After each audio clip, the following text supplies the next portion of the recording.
नमस्कार साथियों, जय हिंद। कैसे हैं आप सभी का स्वागत है आज की हमारी हिंदी साहित्य के इतिहास की महत्वपूर्ण क्लास में। देखिए, आदिकाल आपका चल रहा है, तो आज हम सभी लोग आदिकाल की तीसरी क्लास को पढ़ेंगे। इस क्लास में 30 महत्वपूर्ण प्रश्नों पर डिस्कस करने वाले हैं। ये प्रश्न आपके हर एक कॉम्पिटेटिव एग्जाम के लिए महत्वपूर्ण रहेंगे। टीजीटी, पीजीटी, एलटी गेट या फिर इसके अतिरिक्त कोई भी एग्जाम जिसमें भी हिंदी साहित्य आपकी पूछी जाती है। देखिए, कई कमेंट हमने देखे हैं, तो उसमें प्रश्न की जो संख्या है वो बढ़ाने की बात चल रही है कि प्रश्न की संख्या बढ़ा दीजिए। तो प्रश्न जो रहते हैं दोस्तों, 30 प्रश्न इसलिए हम लोग जो है पढ़ते हैं क्योंकि इनका जो व्याख्या है अच्छी तरीके से हम सभी लोग देखते हुए चलते हैं। तो अगर प्रश्नों की संख्या बढ़ेगी तो फिर क्लास ज़्यादा लंबी हो जाएगी, इसीलिए 30 प्रश्न ही हम सभी लोग जो है डेली पढ़ते हैं। तो पहला प्रश्न देखिएगा, विद्यापति की पदावली जो है मैथिली हिंदी में रचित होने के बावजूद भी किससे प्रभावित रही है। काफ़ी महत्वपूर्ण प्रश्न है। देखिए, विद्यापति की जो पदावली रचना है दोस्तों, ये 14वीं सदी की रचना है। 14वीं सदी की रचना है। इसका समय काल देख लीजिएगा। इसी तरह से इसकी भाषा देख लीजिएगा तो बंगला भाषा की रचना है। किस भाषा की है? बांग्ला भाषा की रचना है। इसमें जो है राधा प्रश्न के जो राधा और कृष्ण हैं उनके प्रेम, श्रृंगार, मिलन, विरह का वर्णन किया गया है। साथ ही साथ में जो है भक्ति और प्रकृति के सौंदर्य का भी वर्णन किया गया है। देखिए, मैथिली भाषा के जो कवि हैं विद्यापति, इनको जो है मैथिल कोकिल भी कहा जाता है। क्या कहा जाता है? मैथिल कोकिल। आगे देखते हैं, तो ये जो पदावली है दोस्तों मैथिली भाषा में है, इसके बावजूद भी ये किससे प्रभावित रही है? तो बंगला भाषा से जो है प्रभावित रही है। तो ऑप्शन नंबर ए इस प्रश्न का सही उत्तर आपका हो जाएगा। देखिए, जो विद्यापति हैं इनको जो है बच्चन ने प्रथम कवि माना है। हिंदी का प्रथम कवि जो है, प्रथम कवि किसने माना है? तो बच्चन ने माना है। ठीक है, बच्चन सिंह ने माना है, हिंदी का प्रथम कवि माना है। और इन्होंने जो है इनको जातीय कवि भी माना है। जातीय कवि, ये बहुत ही महत्वपूर्ण पॉइंट है दोस्तों। किसने माना है? तो बच्चन सिंह ने ही जो है इनको जातीय कवि की संज्ञा दी है। देखिए, हजारी प्रसाद द्विवेदी ने इनको क्या माना है? तो श्रृंगार रस के सिद्ध वाक कवि माना है। श्रृंगार रस के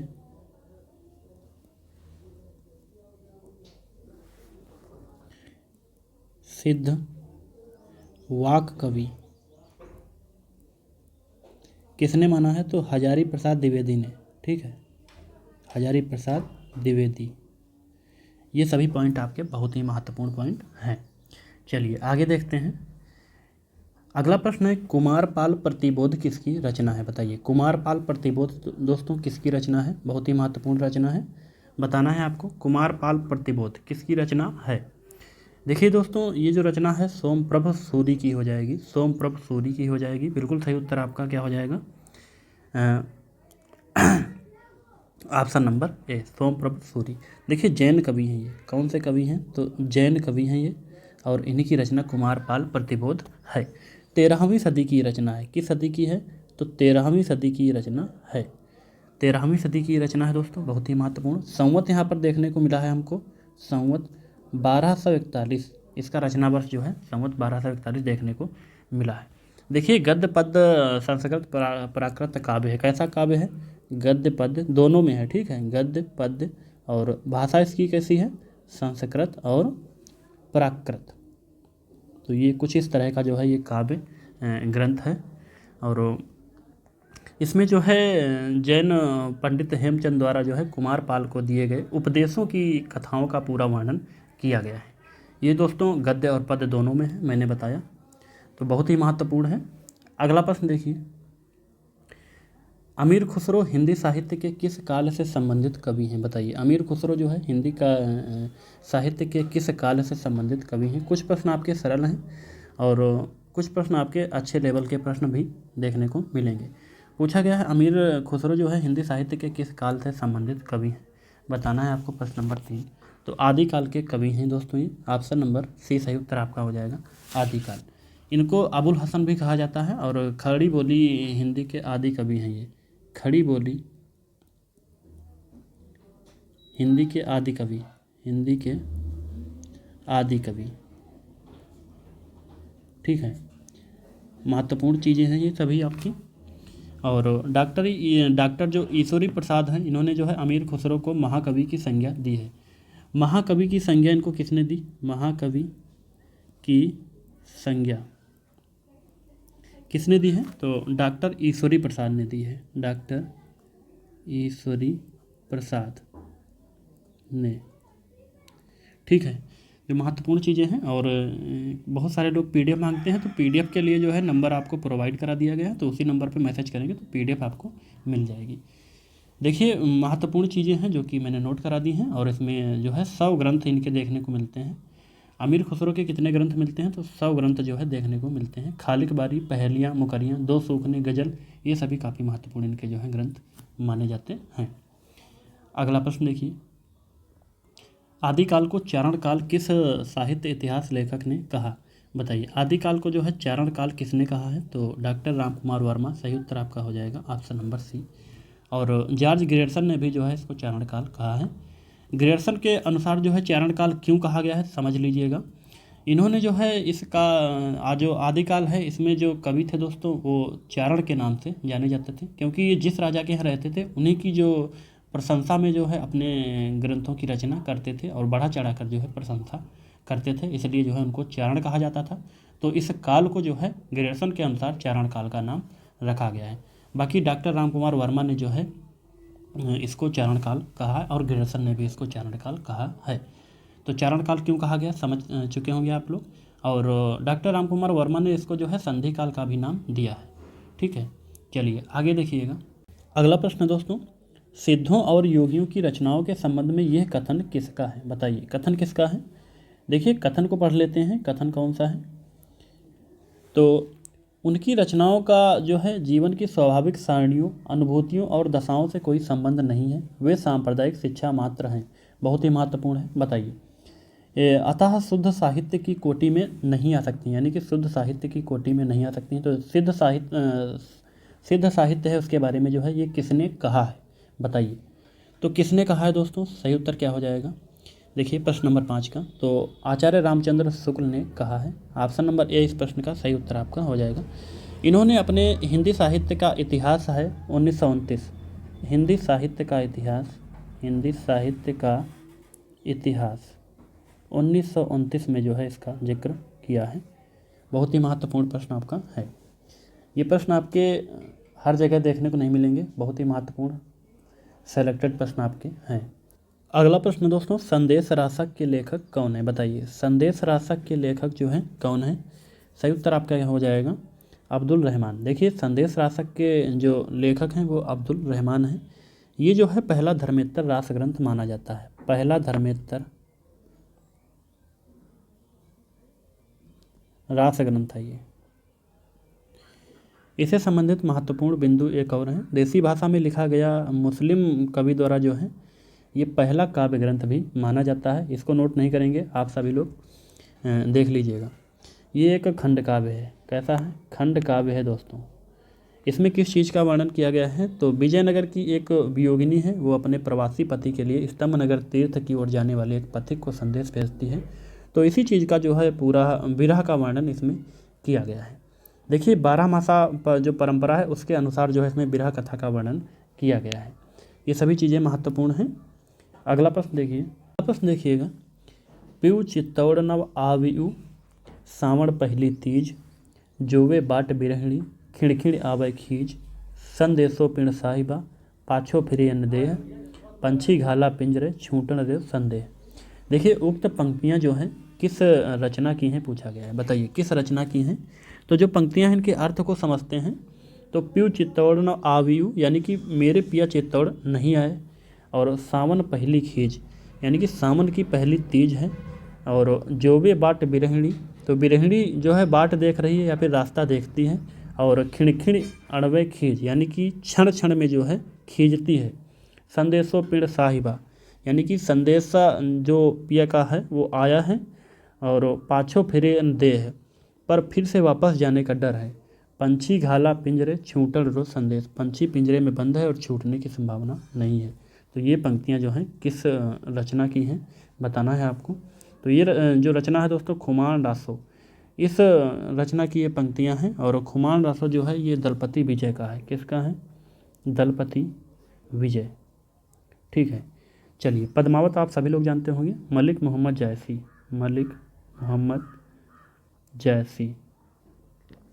इसी तरह से ढोला मारूरा दूहा, ये किसकी है? तो ये जो है कवि कल्लोल की है। ठीक है, कवि कल्लोल। चलिए आगे देखते हैं। अगला प्रश्न है दोस्तों, बालनाथ का टीला का उल्लेख किस रचना में मिलता है? बताइए, बालनाथ का टीला जो है इसका उल्लेख किस रचना में मिलता है? आप सभी को बताना है।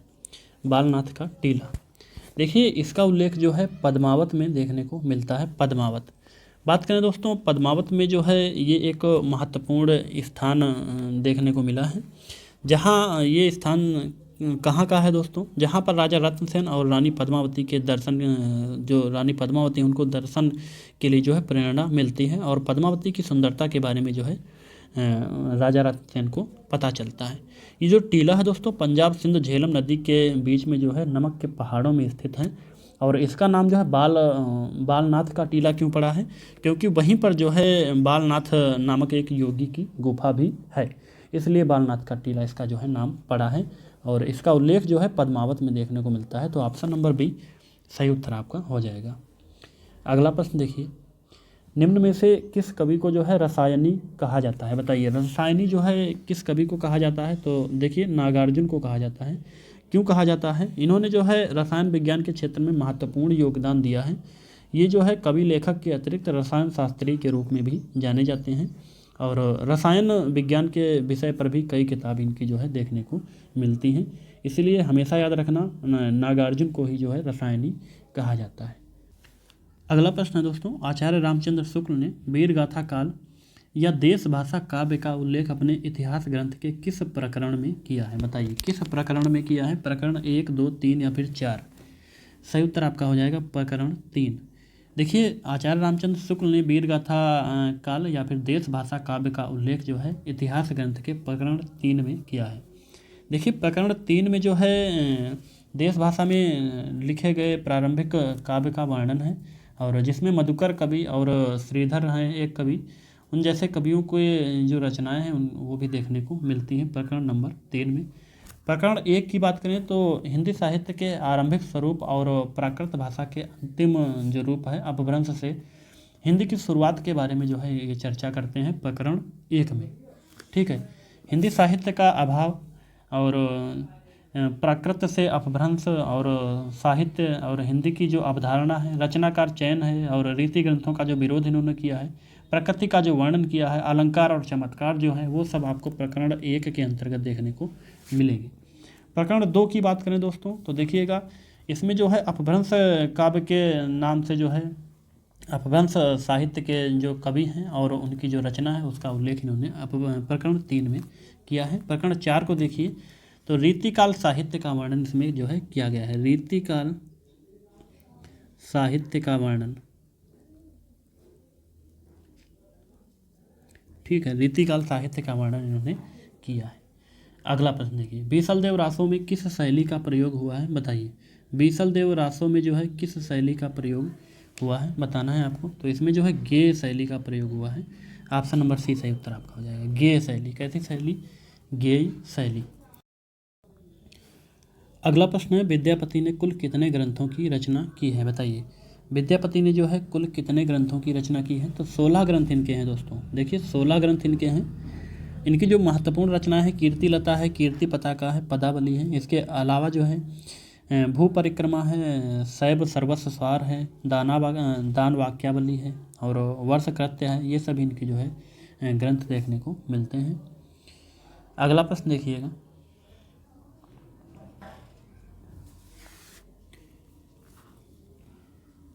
निम्नलिखित में से कौन सी रचना जो है पुष्पदंत की नहीं है? बताइए, इसमें से कौन सी रचना पुष्पदंत की नहीं है? महापुराण, जयकुमार चर्यु, जसहर चर्यु या फिर पौम चर्यु? देखिए ऑप्शन नंबर डी की तरफ देखिए, बिल्कुल सही उत्तर आपको मिलेगा पौम चर्यु। तो पौम चर्यु जो है ये जैन कवि जो स्वयंभू की रचना है, किसकी है? स्वयंभू की रचना है ये पुष्पदंत की रचना नहीं है। श्री राम कथा पर आधारित है। श्री राम कथा बहुत बार पूछा गया है दोस्तों। पौम चर्यु जो है इसमें किसका वर्णन किया गया? श्री राम कथा पर आधारित है ये। चलिए देखते हैं, इसमें 12,000 जो है पद देखने को मिलते हैं। कितने पद? 12,000 पद। पदों की संख्या भी पूछी जा सकती है। और जैन जो मत था दोस्तों, उसमें श्री राम के लिए जो है पदम का प्रयोग होता था। जैन मत में श्री राम के लिए जो है पदम का प्रयोग होता था। इसलिए आप सभी लोग देखे होंगे स्वयंभू की जो रामायण है उसको पदम चरित कहते हैं। स्वयंभू की जो रामायण है, स्वयंभू की रामायण क्या नाम है? पदम चरित। ठीक है, आप समझ चुके होंगे पदम चरित इसका नाम क्यों है। आगे देखेंगे प्रश्न नंबर 14। देखिए, किस कवि को अभिनव जयदेव कहा जाता है, नाम से जाना जाता है? बताइए। अभिनव जयदेव जो है विद्यापति को कहा जाता है। तो विद्यापति को कहा है तो किसने कहा है? तो शिव प्रसाद सिंह ने जो है ये संज्ञा इनको दी है। शिव प्रसाद सिंह। ये प्रश्न आपके महत्वपूर्ण प्रश्न है। देखिए, जयदेव की तरफ जो ये विद्यापति हैं, ये जयदेव की तरह ही जो है अपनी रचनाएं राधा कृष्ण के प्रेम का वर्णन करते थे। यही सब देखते हुए जो है शिव प्रसाद सिंह ने इनको जो है अभिनव जयदेव की संज्ञा दी थी, क्योंकि इनकी जो रचनाएं थी दोस्तों वो जयदेव की तरह ही एकदम रचनाएं करते थे। अगला प्रश्न देखिए, निम्नलिखित में से कौन सी जो रचना है दोस्तों, निम्नलिखित में से कौन सी जो रचना व्याकरण ग्रंथ है? बताइए। व्याकरण ग्रंथ इसमें पूछा गया है। प्रश्न नंबर 15, व्याकरण ग्रंथ इसमें से कौन सा है? तो देखिए, कीर्ति पताका, चर्यापद और उक्ति व्यक्ति प्रकरण, वर्ण रत्नाकर। तो उक्ति व्यक्ति प्रकरण जो है ये दोस्तों व्याकरण ग्रंथ है। ऑप्शन नंबर सी सही उत्तर आपका हो जाएगा। किसकी है? तो दामोदर दास की है। दामोदर दास, ये दामोदर दास जी की है, महत्वपूर्ण है। इसी तरह से जो है कीर्ति पताका दोस्तों विद्यापति की है। किसकी है? विद्यापति की है। चर्यापद को देखिएगा तो चर्यापद जो है सबरपा की है, सबरपा की है ये। वर्ण रत्नाकर किसकी है? ज्योतिरीश्वर ठाकुर की है ये, ज्योतिरीश्वर ठाकुर। चलिए, अगला प्रश्न है, निम्नलिखित में से कौन रासों को अर्ध प्रमाणिक रचना मानते हैं? बताइए। रासों को जो है अर्ध प्रमाणिक कौन मानते हैं? तो यहाँ पर सही उत्तर आपका ऑप्शन नंबर सी हो जाएगा, हजारी प्रसाद द्विवेदी।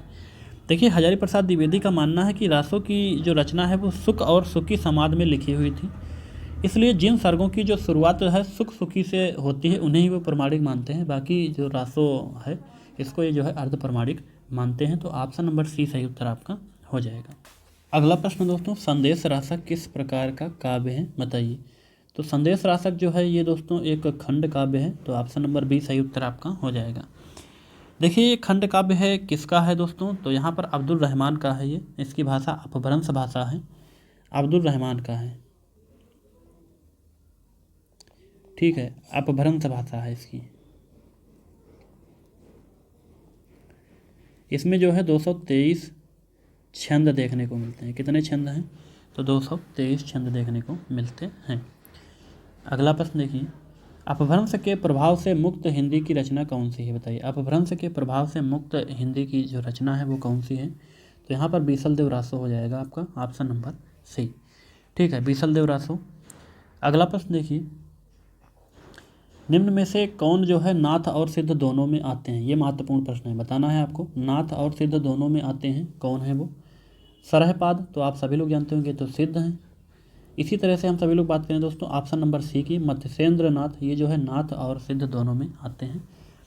ठीक है, तो ये सही उत्तर आपका हो जाएगा, ऑप्शन नंबर सी। ये जो है सिद्ध से नाथ में गए थे, तो ये जो है दोनों में माने जाते हैं, ऑप्शन नंबर सी। कण्हापा ये भी जो है सिद्ध है, तो जिसके पीछे पा लगा होता है वो तो सिद्ध होते ही हैं। जैसे कि यहाँ पर सरहपा, सरहपाद को सरहपा भी कहते हैं, तो ये भी सिद्ध हैं। अगला प्रश्न देखिए, अगला प्रश्न दोस्तों, विद्यापति को कृष्ण भक्तों की परंपरा में न समझना चाहिए।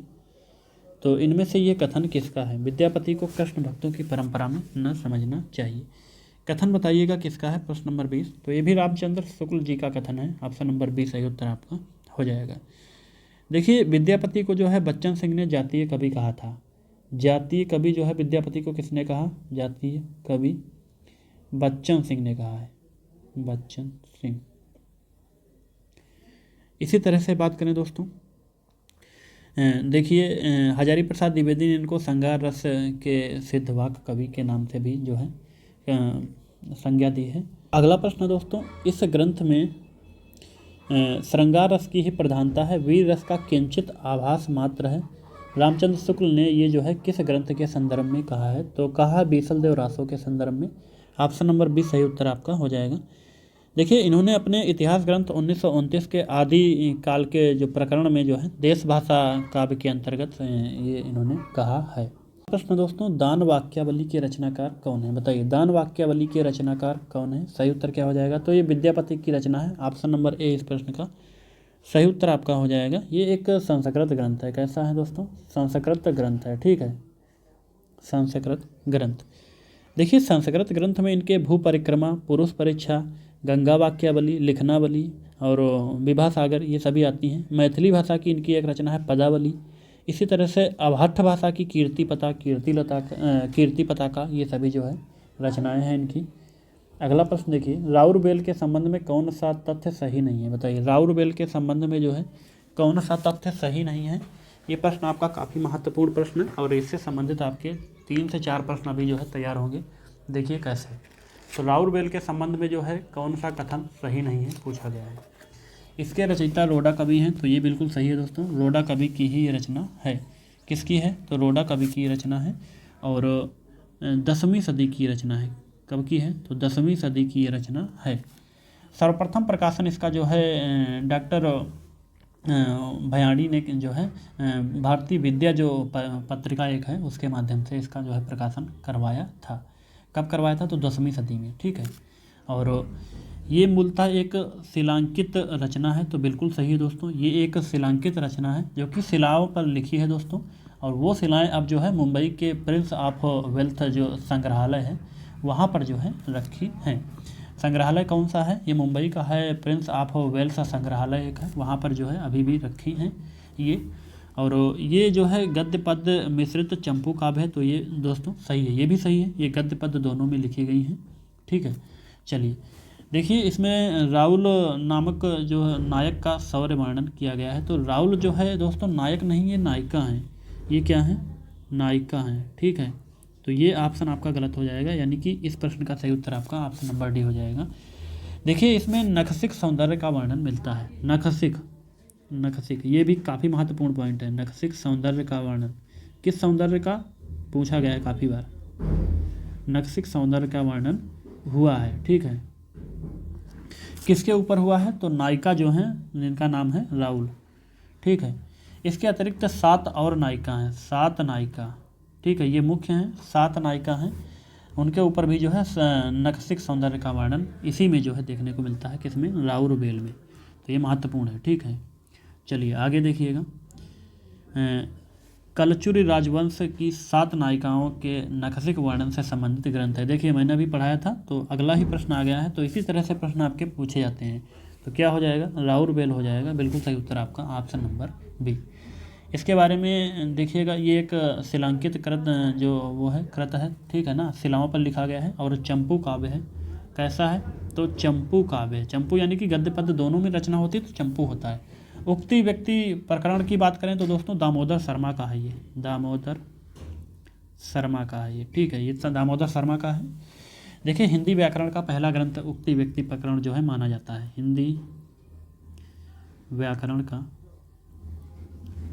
पहला ग्रंथ, ठीक है, पहला ग्रंथ है। और कब का है? तो 12वीं सदी का है, ये 12वीं सदी का है, ठीक है। वर्ण रत्नाकर की बात करें दोस्तों तो ज्योतिरीश्वर ठाकुर का है, ज्योतिरीश्वर ठाकुर का है ये। देखिए, कुबलय माला कथा जो है ये दोस्तों उद्योतन सूर्य का है। किसका है? उद्योतन सूर्य। चलिए, ये सभी महत्वपूर्ण थे, मैंने लिखवाया है, ठीक है। अगला प्रश्न देखिए, अपभ्रंश में दोहा काव्य की परंपरा का आरंभ किस कवि ने किया है? बताइए, बहुत ही महत्वपूर्ण ये भी है।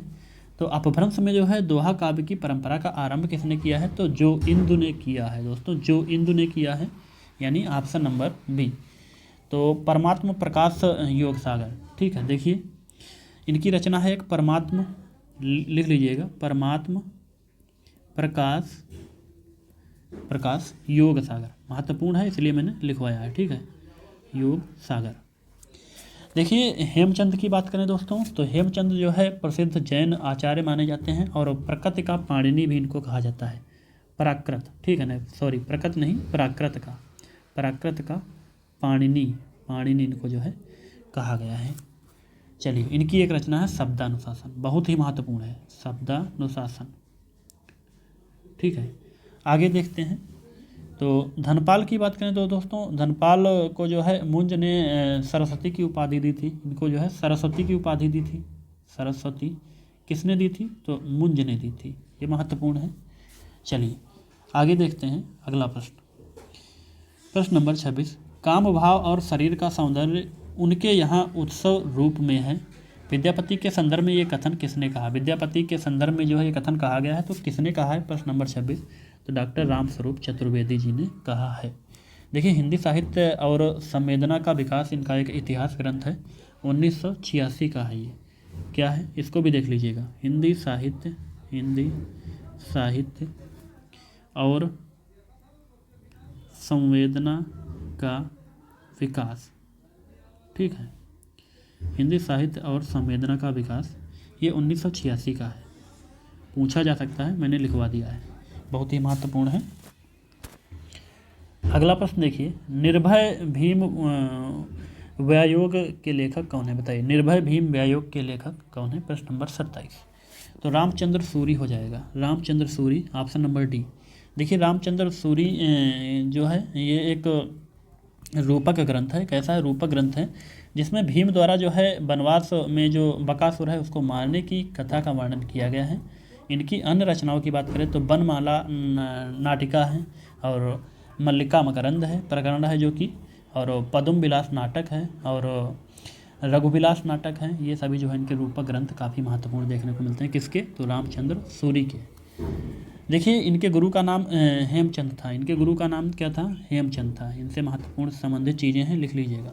इनका जो समय काल है वो 1145 से 1230 माना गया है। ठीक है, और इनके जो है संस्कृत के नाटक कितने हैं? संस्कृत के जो हैं 11 नाटक देखने को मिले हैं। ठीक है, 11 नाटक हैं। रचनाएं हैं वो मैंने जो है मुँह से बोल दी हैं, आप सभी लोग नोट कर सकते हैं। आगे देखिएगा,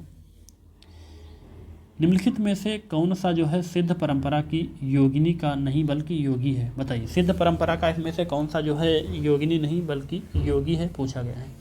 तो पुतलिया, मणिभद्रा, कनक खलापा, लक्ष्मी करा। बताइए, तो पुतलिया बिल्कुल सही उत्तर आपका हो जाएगा, पुतलिया। देखिए, ये 78वें जो है सिद्ध हैं। कौन से सिद्ध हैं? तो 78वें ये सिद्ध हैं। ठीक है, तो इसमें पूछा गया निम्नलिखित में से कौन सा जो है सिद्ध परंपरा की योगिनी का नहीं बल्कि योगी है, तो ये योगी है दोस्तों। बाकी ये 3 जो है योगिनी देखने को मिलती हैं।